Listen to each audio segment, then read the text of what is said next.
Why am I never prepared for these? There's so much bad things to talk about, but I know. it's the year anniversary of Joe Cox, the election, Grenfell. I mean, I definitely need something light to balance that out. It's Troop in the Colour today as well, actually. It's what? Troop in the Colour. It's a ceremony thing up in London on Horse Guards Parade for like the Queen's official birthday, I think, is what it's for. And they dance around on Horse Guards Parade, and people are there, and she's there as like their official head of the army or whatever. So Right. The monarchy. Yeah. Not really a royalist myself. How could I forget about that ceremony that I care so much about? My chair is really, really creaky. It's like I can hear it more in my headphones. Than you can in real life. So weird. How do we start these again? Well, I've noticed that we had more than like 10 views on a couple of the videos, so I was like, yeah. And we haven't really shared it that much. No, I tend to only share every other one, because I don't like bombarding my Facebook feed with I'm doing a thing again, because that's literally all I say otherwise. Because I don't post to Facebook in any. Exactly. So every post you'd make would be... Yeah, sort of similarly, I do that. I don't post every one of them. I think I've shared like a couple or one of them. But I think we're sort of relatively new to it. So I think we're just sort of working out what works and what doesn't work. But I've been actually really pleased with the last few that we've done, I think. So well, that's good. That's pleasing. Hopefully, it's just going to get better from here. Yeah. That's the idea. Yeah. But yeah, I mean, people have listened to it, hopefully. I mean, hopefully it hasn't just been like people clicking on it and leaving it, but it still amazes me. I mean, it's not like I'm talking about a massive fan thing of like, oh my god, people are listening to it. It's really engaging. It's just like the fact that it has reached some people. Yeah. Is really interesting. Right, when I'm putting the YouTube video up, I never quite know what to put in like the tags and stuff. And like the description, which is generally just the show notes that I put together when I'm listening through it, and anything we reference, I'll get a link for it. But like the show notes, like the tags are just so varied. Like, how would anyone ever stumble across it? Yeah, I need to look more into the analytics and see like what's drawing people to them. You know. Yeah. But at this stage, I'm not necessarily bothered too much about, I don't know, the views that we're getting, or because anyone remotely famous could start a podcast and get loads of listens or downloads or whatever just because they have a name. Exactly. What's more interesting is if people listen to this and they don't have any idea who we are. Like, that's way more interesting to me, because then it's based off of whatever we're saying, which is more better. More worthy. I don't know, more valuable. I don't know. Yeah, but it's interesting. We're getting there. And maybe one day I'll write some show notes before I come here to your house, and we have like a structure and a layout to go through. But alas, we should probably start with the headline thing that the election happened and someone was elected. I mean, oh yeah, that thing. That thing. Headline news: election happened. Did you vote? I did vote, and it was the first time I voted. Oh, how exciting! Yeah, and I mean, I'm 21, almost 22, so I mean, I've been able to vote for a while now, but never really had any relevance to myself. I think, like, in the previous election, they sort of Labour were pushing for young people to vote a bit, but it was no way near the like scale that the current campaign from like the left-leaning parties, like how much work they put into it. Why? What made you vote this time and not previous elections? What? Because I seem to recall that you were like kind of fundamentally against voting previously, and yet this time you've decided to vote. So why is that? Well, I mean, I think there's still like a level of mistrust for me personally. Like, I think that the voting system is flawed, so that kind of, I think, puts me off. B, the fact that it is just heavily influenced by media that is not unbiased. So it's biased media that is pretty much sort of guiding people towards one way or the other. And yeah, just the fact that I was younger and there's nothing really... I don't know, people just don't really encourage young people to vote. Even in communities where there's older people who are voting, they just sort of, even if they care about it, it's more something they just sort of assume that the kids will get into when they're older. Which I think shouldn't be the way. I think it is deliberate to kind of not exclude, but like make politics deliberately tricky to understand and deliberately not relate to young people, at least from some of the mainstream parties, because that plays into their advantage. And so by not catering to them at all, you disenfranchise them. They don't vote, and they don't vote against you. So I think it is done tactically as well. But yeah, the left-leaning parties, particularly Labour, there's a big surge from them to try and get young people to vote because, their promise this time round of getting rid of tuition fees, I imagine that was a big reason why a lot of young people voted for them. And indeed, tuition fees was one of the reasons the Lib Dems have had such a downfall as they have. From their coalition with the Conservatives, where they backed a rise in tuition fees when they said they would not. Yeah, I think Corbyn is he's resonated with a lot of young people, I think, and he's shown that he cares about stuff. I mean, you can just what were the main points, do you reckon, that made him appeal to the young people? I mean, I think one of them was obviously the tuition fees and investing in young people. I think another one was the fact that if you look back at his voting history, he's always been sort of, what I would say, on the morally right side. Yes, he's always been on the right side of history, if you will. Some people would argue that, some people would argue, if it was their opinion, that he hasn't, and they've voted against things, but for me, I think he's always voted the right way, and, been protesting against certain things. Yeah, there's that great photo of him being dragged away by police as he's protesting the apartheid with, a sign in hand. And it's that kind of realness and like commitment to his, he has a sense of moral fibre, which I think sets him apart. Whereas, Theresa May and the Conservatives, they brought out a very unpopular idea in this election. It was to do with what was it to do with? Elderly people and, I can't remember the specifics necessarily. It's kind of a complicated policy, but they U-turned on it in 3 days. And it was something along the lines of, if you're ill or you need help or care and you're an elderly person, then they can force you to sell your home in order to pay for your care up to a certain amount. And guess what? A lot of traditional Tory voters are older people or have older parents, and that didn't go down well. And so it was in the manifesto, and in about 3 days it was taken out again. And people don't like U-turns. If you're going to believe in something, believe in it and stand on it. And I think that's one of the main reasons why Corbyn got so much support as he did. People saw he was a real person and stood up for the things that he believed in. And I think the fact that Theresa May didn't have a debate, she didn't have that many interviews and stuff like that. And I think just, again, the media that I'm open to and that I follow will obviously perpetuate one thing, but I just don't see.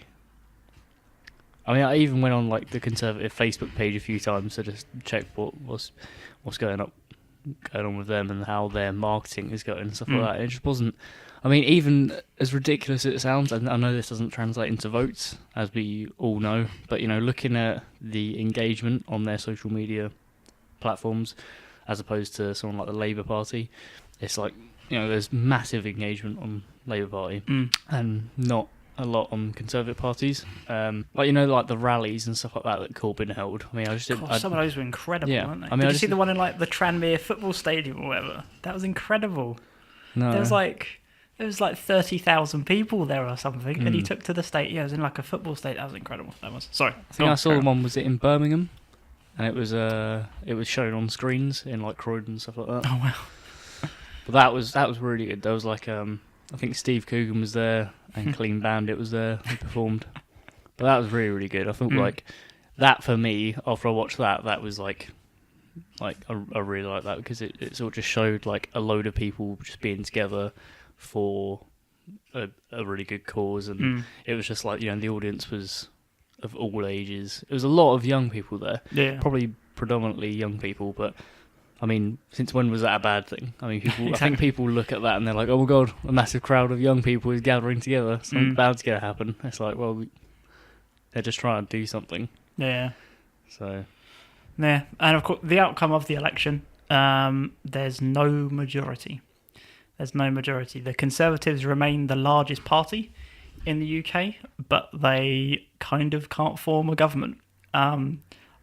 Nothing official has happened yet, I don't think. Is it not? No, I still don't think anything official has happened as far as forming a government is concerned. Again, I really should have researched this before we came here.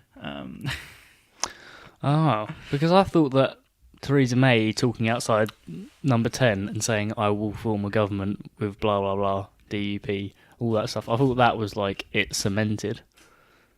But then, obviously, every day I'm seeing people saying that they can't do that, and Good Friday Agreement and all this sort of stuff. So I don't even, I know as mental as that sounds, I don't even know if they are. They could not be. It's all very confusing. I'm trying to find out now. Is there a government?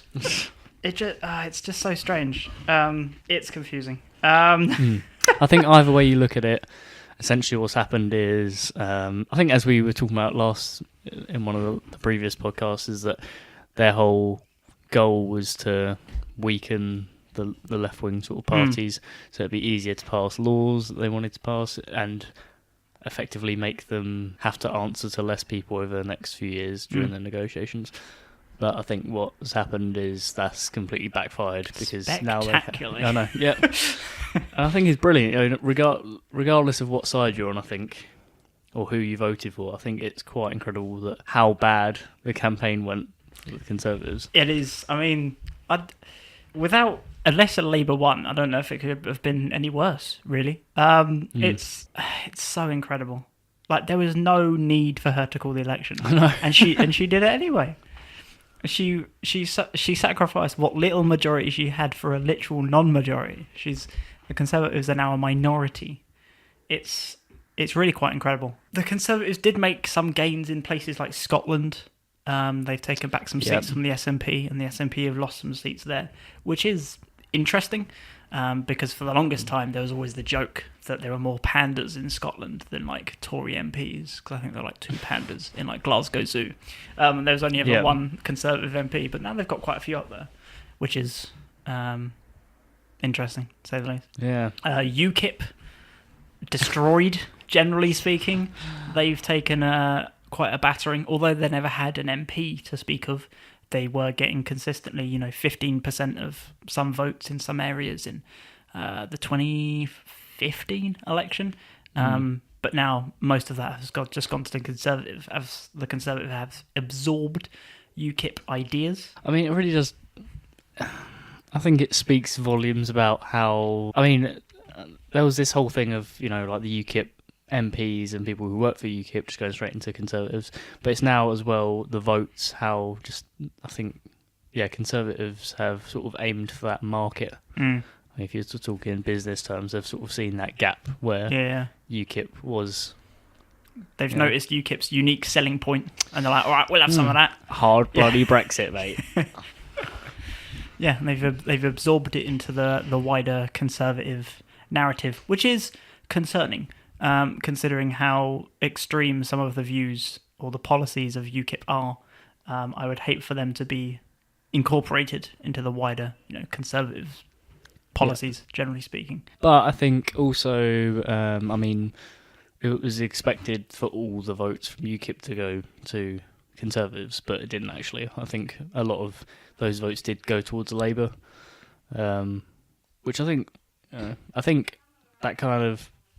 That's a good thing, because it means that not everyone who voted UKIP last time was necessarily into the extreme end of the right wing part of UKIP. Maybe they just wanted, maybe they just were trying to express that they wanted change, or I mean, that's how dissatisfaction. I mean, that's how some people went about Brexit. They voted because they wanted something to happen. So I mean, some of the votes went towards Labour as well. I mean, majority of it will be Conservative. They are more policy aligned, and of course, this minority government has left us with a potential DUP, or Democratic Unionist Party, who are a party from Northern Ireland, forming a coalition with the Conservatives, which is worrying. The DUP are, more extreme, and they don't like abortions. They don't like the idea of equal marriage or LGBT rights, or anything like that. They're very hardline, and it would be unfortunate if the Conservatives have to sort of bend to their will just in order to form some sort of majority in Parliament. But I emailed my local MP about this, about my concerns, because my local MP is a Conservative, for my concerns about a potential coalition with the DUP, and he shared my concerns. In essence, he says that they vote on a issue-by-issue basis, and they won't have to bend to their will entirely, and that he supports, he also doesn't support fox hunting and things like that. So that's slightly reassuring, but still potentially Yeah, I dangerous. guess you get, left wing and right wing within all parties. I always forget that. Yeah, you think of it as just a monolith, but really there's fringes both ways. Yeah, it's very interesting. People have been talking about what happens now. I think Corbyn's trying to push for another election, or for May to stand down. Again, there's no real precedent for this, but would you want another election? Do you think that would solve anything, or if we just be back in the same position we are now? As much as I would want a different person in charge, I don't necessarily think that just having another election now is the way to do it. I think, in a way, the situation that the Conservatives find themselves in is gonna do most of the work for the left, if you see what I mean. I mean, past this election, I don't think they're going to have any credibility from now on. Yeah, the amount of stuff that went back on, just the terrible campaign, like how bad it was. It's just so bad. And I mean, like you said, it was just unnecessary. They lost their majority for no good reason other than the fact that they gambled on the fact that they could just get rid of Jeremy Corbyn and weaken their opposition. And it just completely backfired. So the fact that Theresa May is still in the job when how badly this went is amazing. But yeah, I think an election now would sort of, I don't know, I think it would cheapen the whole process, maybe. I mean, we're supposed to only have elections every 5 years, and here we are having 3 in 3 years. If we were to have another one, yeah, exactly. It'd be I mean, the fact that there was a snap election anyway, is pretty ridiculous. But I mean, I'm glad it's happened now because of what's happened from it.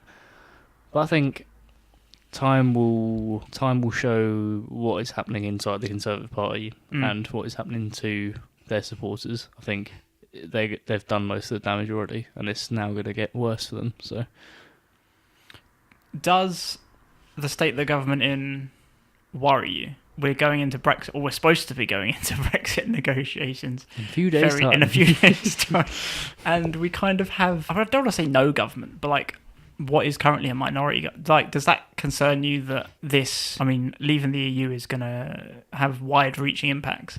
Does it worry you? Does it concern you that we're now going to be doing that with a government that's a bit of a mess? I think yes, but at the same time, I mean, it's weird, isn't it? Because this whole Brexit thing, I think none of us have any purchase on it at all. No one knows. Yeah, no one knows. Like, they talk about, when I'm at the table. Like, what table is this then?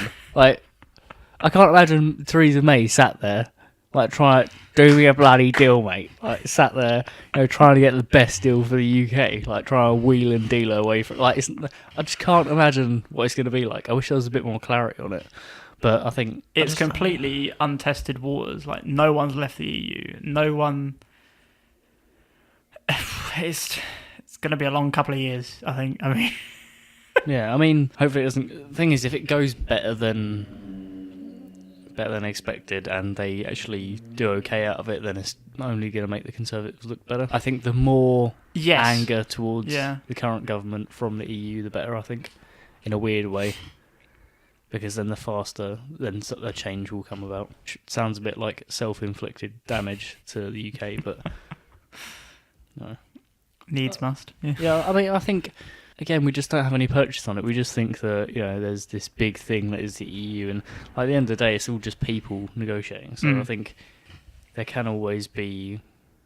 People can always go back and renegotiate stuff, and I mean, what's to say that we won't be in the EU in 100 years' time?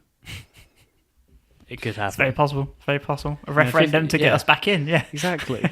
That would be quite something. That would be. I don't rule that out in my lifetime. Us going back into the EU. Yeah. Or whatever it ends up being. Once Turkey and the EU expands further and further, it might turn into like the EU might stand for Eurasian Union or something, and it controls most of the landmass of Eurasia. But yeah, whatever it ends up being, I'm not ruling out us going back in, put it that way. But yeah, that was the election. Good, bad, definitely interesting. Thoughts? I think a lot of people. Well, I think it's good because I saw a lot of young people involved in it. I mean, I definitely got into a couple of Facebook arguments with people that I hadn't talked to in years from school or whatever. But I mean, it amazes me that some people just have.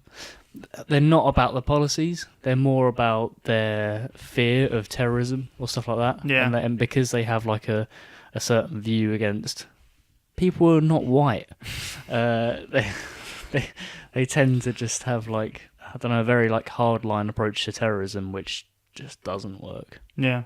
It's never going to work. No. They forget that. I mean, one of the arguments was, well, we can't have a long term. Or long term, that would be ideal, but we need to stop it now. It's like, it's not going to stop anything.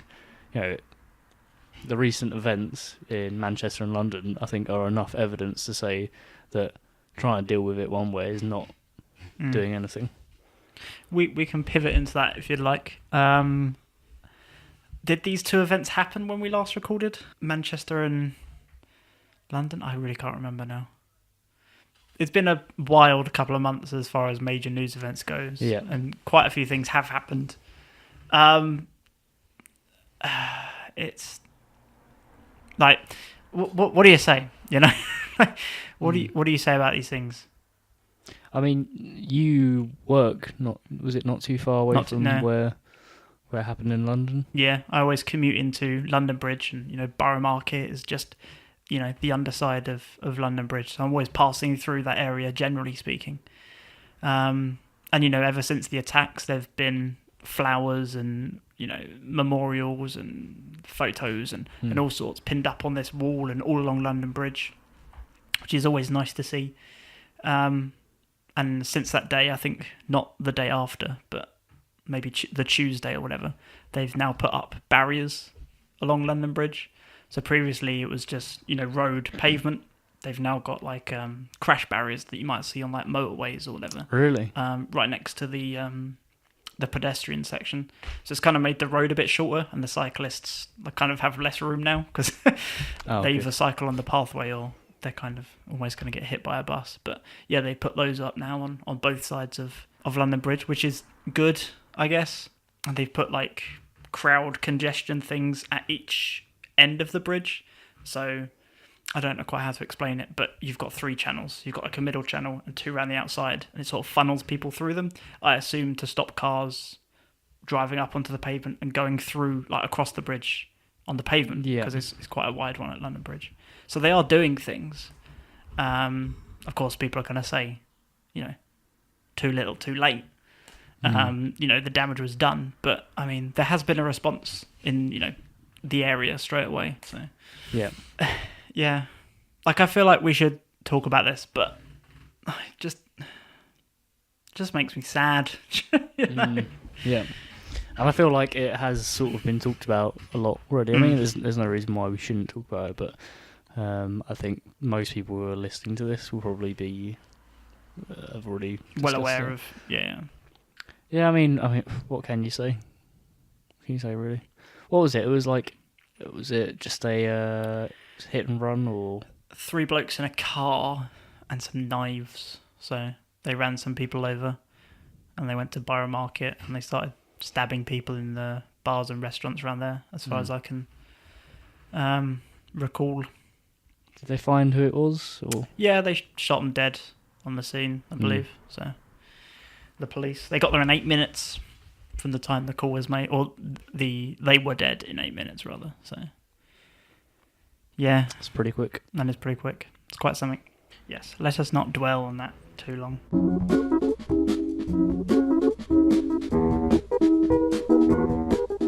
I have a question, a very important question I wish to ask you.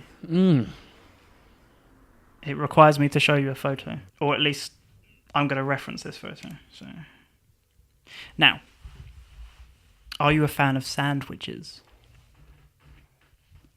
I bloody love a good sandwich. So, how do you define what a sandwich is? I have this lovely alignment chart here, which I'm going to bring up on my phone, and I'm going to ask you to walk the listeners through exactly what's on this alignment chart, and I'd like you to place yourself on this chart. What do you view yourself as?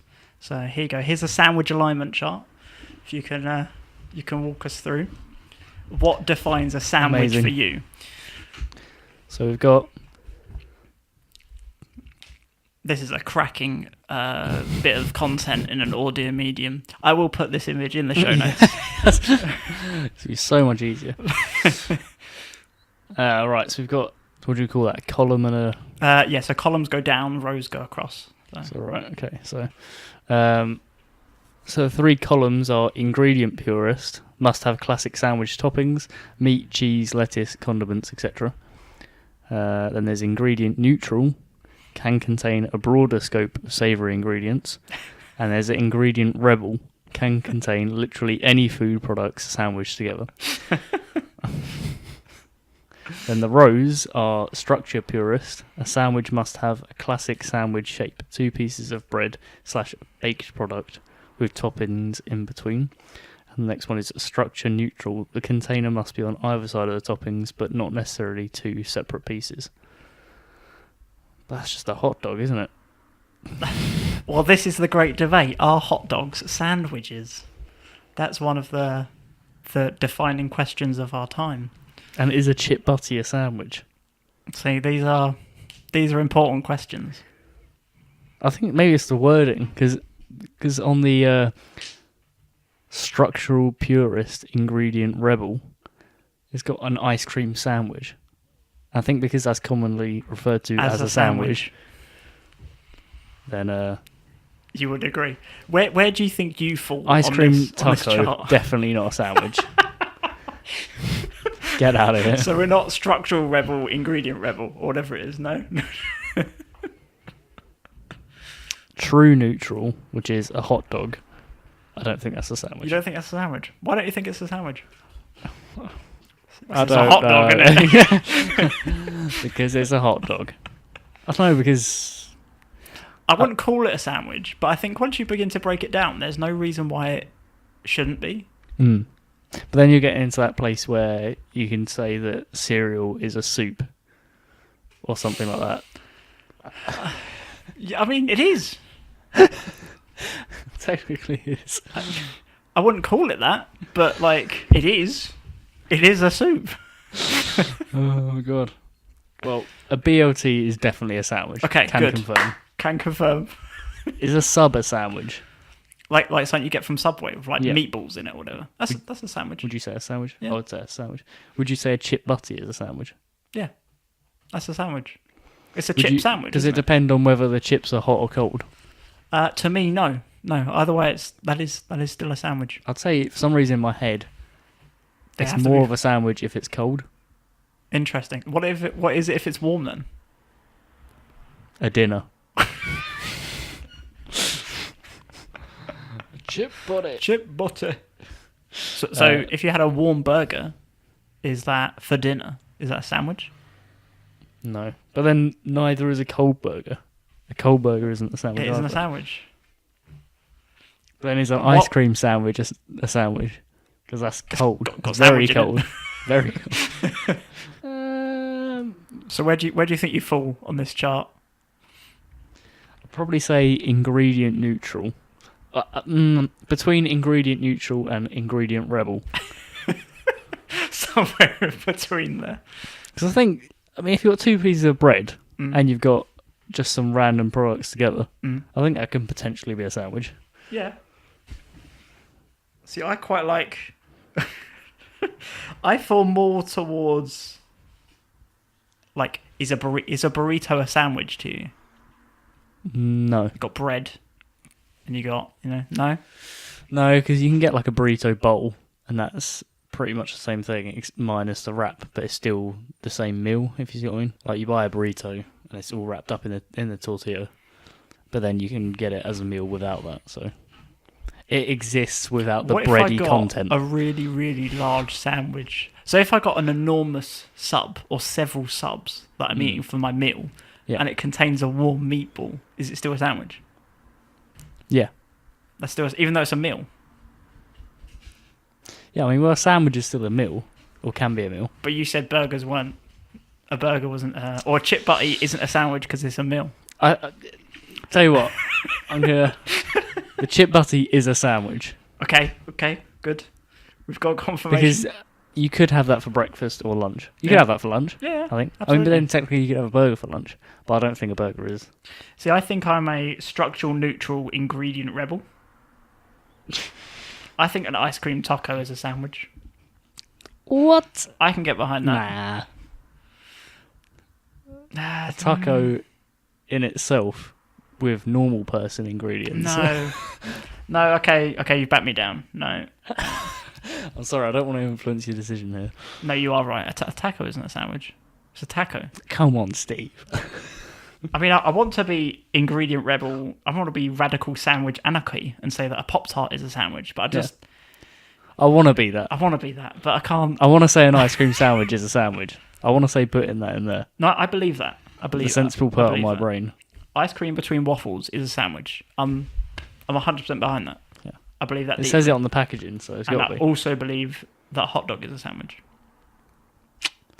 I believe that. But I don't think a burrito is a sandwich. I can't get behind that. No. It's a burrito. I can't get behind a hot dog as a sandwich. I know it makes sense, but just the fact that it's a hot dog. For me, it puts it in the same category as burger. See, but is a burger more a sandwich for you or less than a hot dog? Or are they equal? Because a burger looks more like a sandwich and that it's vertical. But are they the same to you? And you get chicken sandwich. You do. That's what they call it. You do. I don't know. Because if you had a roast beef sandwich, that's a sandwich. So it's not the fact that beef can't be in a sandwich that makes the burger not a sandwich. Or a steak sandwich. Or a steak sandwich. Nah, I think you've got to concede. You've got to admit burgers are sandwiches.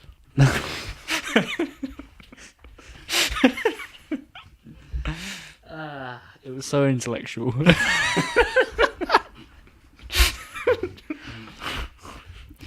But what does this say about you? I think it says that I want to be creative, but due to societal norms, I can't say a burger is a sandwich. But I can say ice cream sandwich. That's so. Maybe it's the child in me. I want the sweet thing. So yeah. Who knows? Yeah. No, I can't. Burger's not a sandwich fan. Oh, jeez. Where do I lie? I think I am a true neutral. I think that's where I can't get behind structural rebel, really. A chicken wrap is a sandwich? No. A burrito is a sandwich? No. Get out of it. Pop-Tart is a sandwich? No. Can't get behind structural rebel. You're mental. Structural neutral and ingredient neutral. I think if anyone's watching this and can be bothered to click on the photo below and has any comments, please comment, because I actually find it really interesting. I feel like I need to do more research into this. But so what do you reckon? So your final decision. What do you class yourself as on the? Have we got a firm? Oh, I didn't see the bottom row. Well, that's just all structural chaos, isn't it? So I mean. Oh, okay, this is all wraps and stuff. Yeah. I mean, it's not even worth looking at. To be honest. This is like the UKIP box on the ballot sheet. Just no point. Just why even is it there? Get out of here. Or the Green Party on... Anywhere but Brighton. Yeah. I was quite amused that it was on my balance sheet and I'm living in Guildford. So it's like, bless him. Nah. Yeah. Bless him. You ain't never going to get in here. I'm going to have to say structural purist, ingredient neutral. Maybe leaning towards structural purist, ingredient rebel. Somewhere in between those two.